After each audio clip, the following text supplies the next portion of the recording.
Nous abordons la deuxième partie de notre semaine sur la caricature et les liens de la caricature avec la bande dessinée, en montrant aussi comment la bande dessinée s'est inspirée d'un certain nombre d'auteurs et de dispositions de composition de caricatures.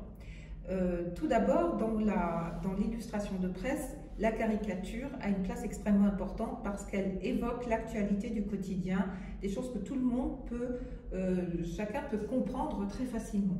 Ici, nous avons le gouvernement de 1870, le gouvernement provisoire après l'effondrement du Second Empire et pendant la guerre contre les Franco-Prussiennes de 1870. Vous avez ici les députés qui vont fonder la Troisième République, avec donc au départ le gouvernement provisoire. Ces membres du gouvernement provisoire, qui sont des députés, donc, qui ont été choisis pour en faire partie, vont œuvrer d'une façon très habile et en même temps vont toujours être surveillés avec beaucoup d'ironie par les caricaturistes et la presse.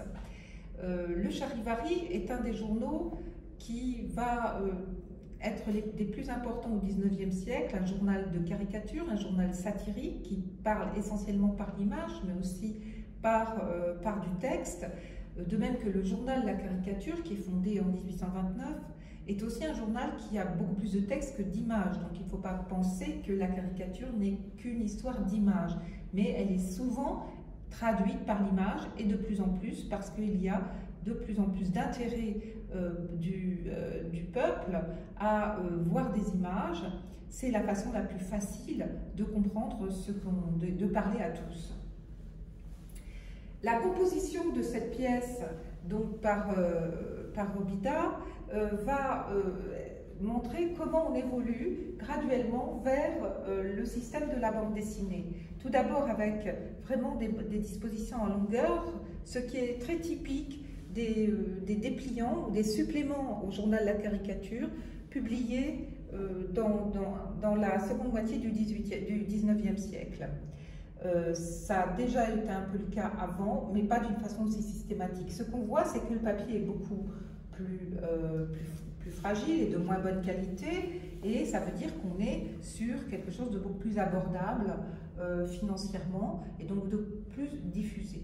Sur le plan de la composition, Robida est un des maîtres certainement de cette composition en tableaux séparés qui vont petit à petit donner l'impression d'une scène multiple où se retrouve en fait de la caricature politique avec les caricatures des hommes politiques qui sont ici en train de faire des acrobaties pour faire tenir quelque chose ou raconter une histoire au peuple et qui sont donc de véritables artistes en quelque sorte de la politique et bien sûr qui sont aussi vus comme des personnages comiques et grotesques, puisque le but de la caricature, c'est de rendre comique, de déformer, d'exagérer les traits de quelqu'un, de charger en quelque sorte ses traits négatifs.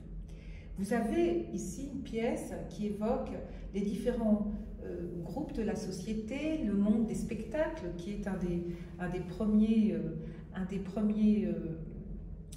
des premières sources d'inspiration de la caricature. Ici, c'est la grande kermesse de 1881 avec parade et boniment pour les premiers artistes de la capitale. Et donc on voit les grands artistes connus, c'est une spécialité, donc je le répète, de Robida, de se moquer de ce qui est très en vogue, de ce qui est très à la mode dans la société dans laquelle il vit. Là encore, nous avons une autre façon plus resserrée, toujours par Robida, de montrer la manière dont les gens se regardent, se parlent, etc. Façon de voir et des façons de dévisager. Cela nous montre aussi comment les gens peuvent se considérer les uns les autres, se traiter les uns les autres et s'adresser les uns aux autres dans les conversations.